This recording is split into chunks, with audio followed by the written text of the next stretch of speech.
In November last year, I finished my 3-month all-out crazy bulk and pushed my body weight from 80 kilos to 87 kilos. For a guy that is only 170 centimeters tall, this body weight has already put me on the verge of FFMI 25, which is supposedly the genetic limit for natural lifters.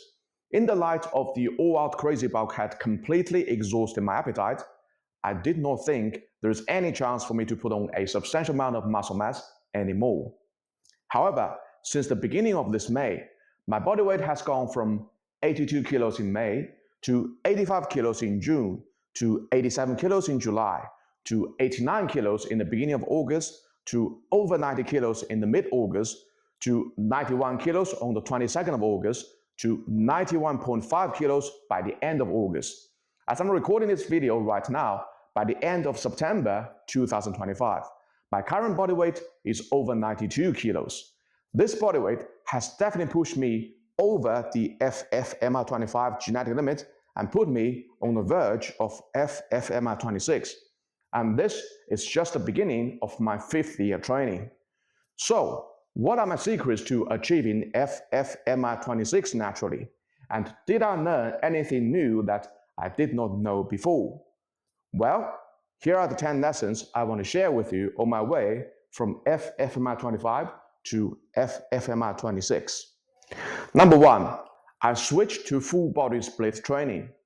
Like I mentioned in my previous training split series, as almost 70% of your total muscle mass is located at your lower body, not training your legs frequently enough is the biggest reason why you cannot make progress as an advance. In fact, increasing the leg training frequency may be the biggest reason for me to switch from upper and lower split to full body split.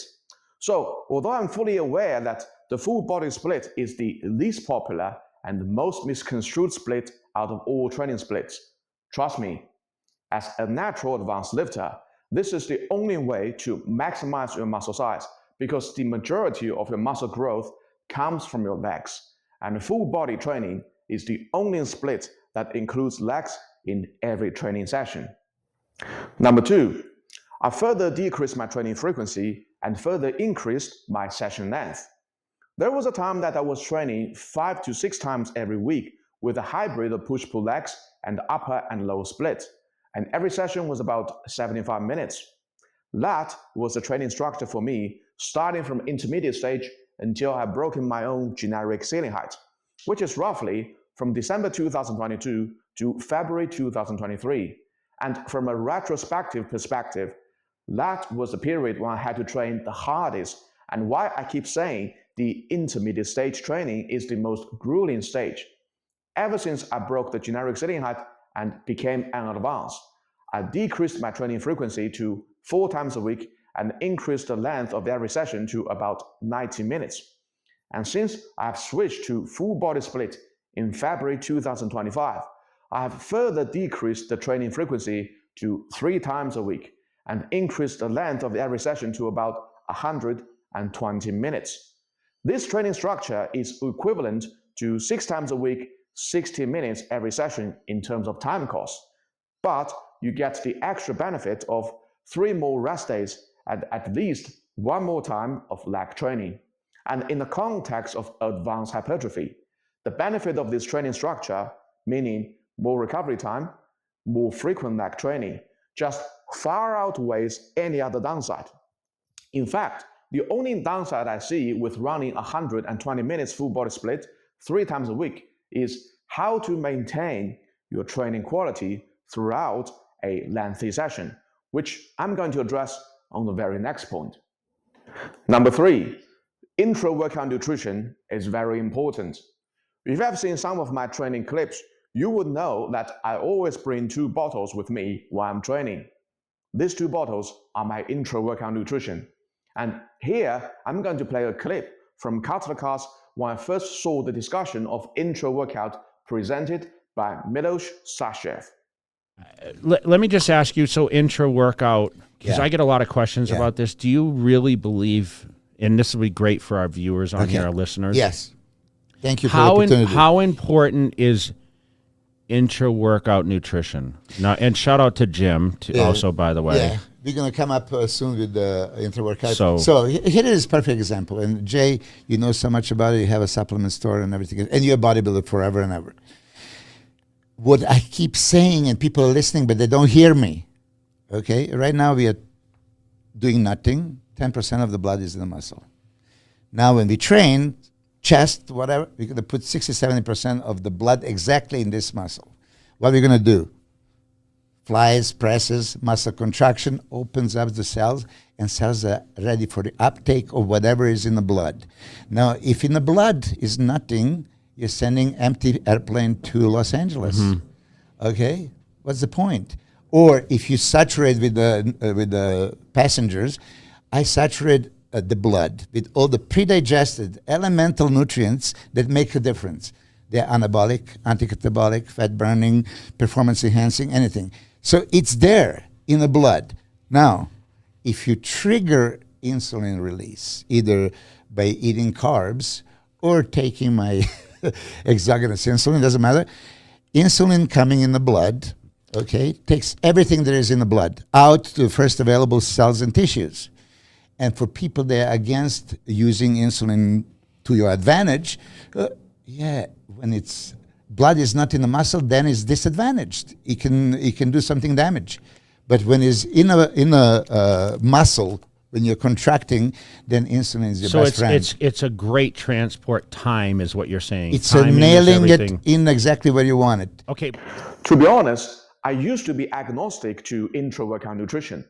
Like most other people, I thought the so-called anabolic window was just purely bro science. But the logic provided by Milos was so convincing that it really forced me to rethink about my previous stance.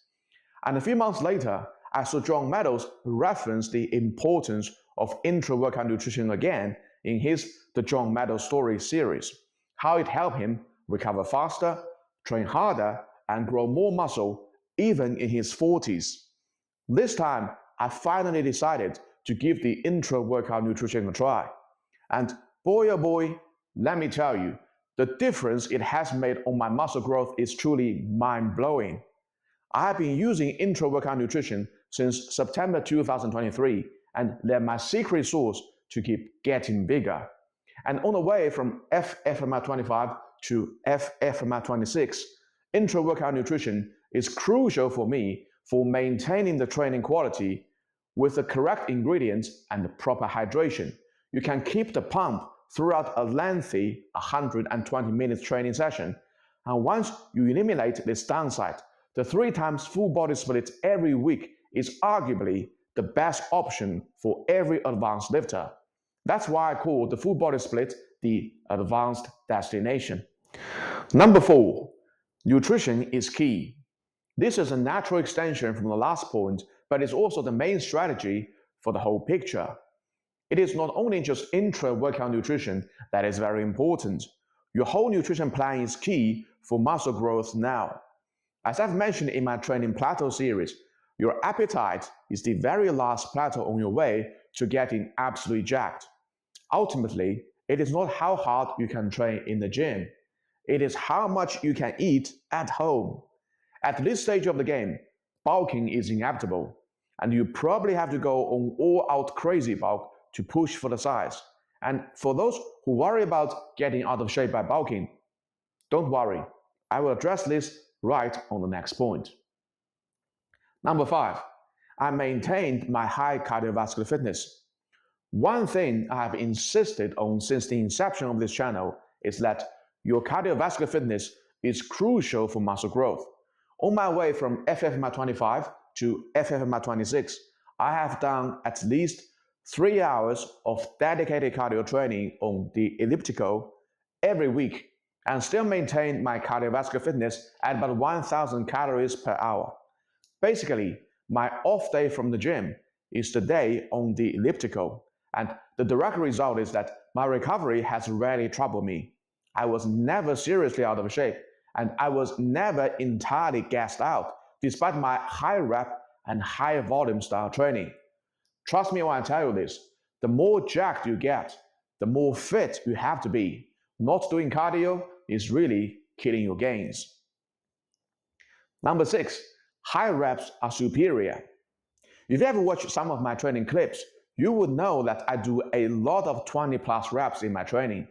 When you're very advanced in the hypertrophy game, high reps are superior to you for a multitude of reasons. They're the most efficient way to drive up your training volume. They create the least amount of damage to your connective tissues because of the lighter weight, which is a big overlooked factor, as your connective tissues are literally the Achilles heel of your body in weight training. And they maximize the pump effect. When you combine all these benefits together, it is no wonder that Flex Wheeler mentioned multiple times in different interviews that 20 rep sets are superior. And it is not just Flex Wheeler himself. Stan Efferding, who was coached by Flex Wheeler for bodybuilding competitions, also believed that high reps are superior. And he is more famous for his powerlifting achievements and hoisting low reps, heavy weights. So if you are an advanced lifter and you still have not tried high reps, you are missing out. Number 7, weight really does not matter. This is a natural extension from last point.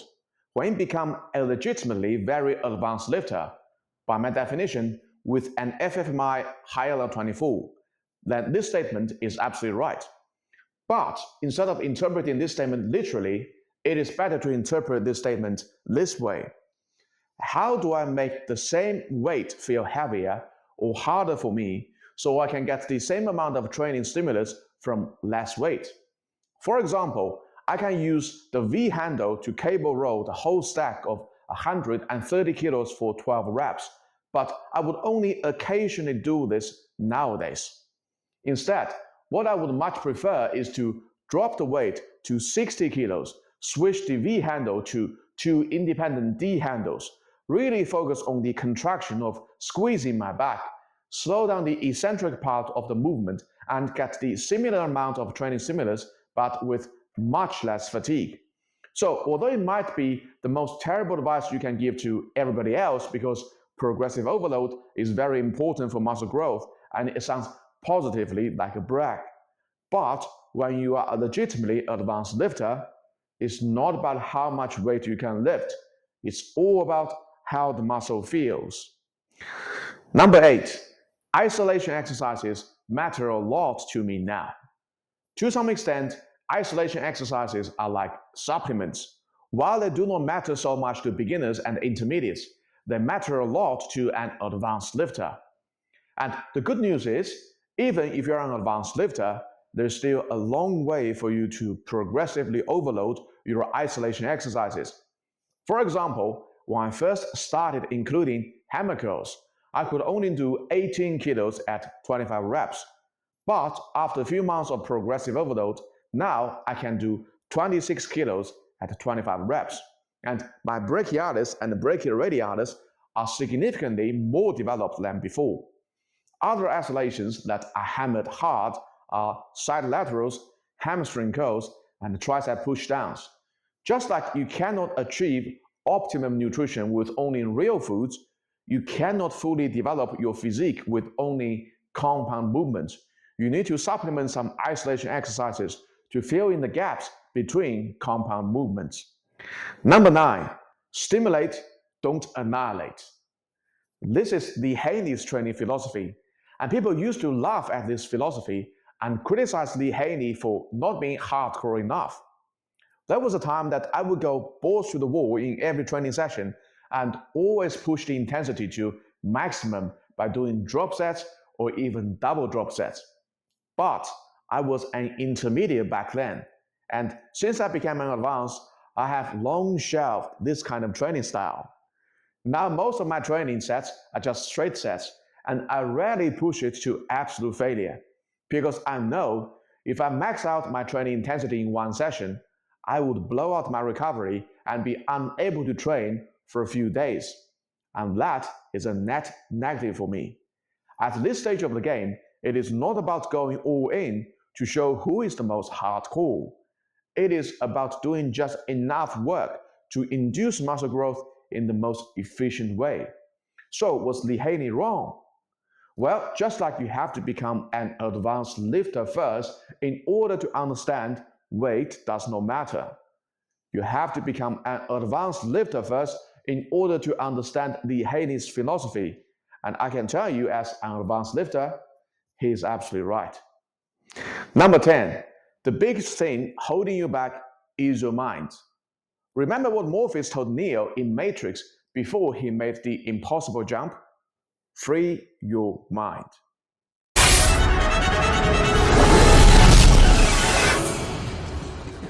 You have to let it all go, Neo. Fear, doubt, and disbelief. Free your mind.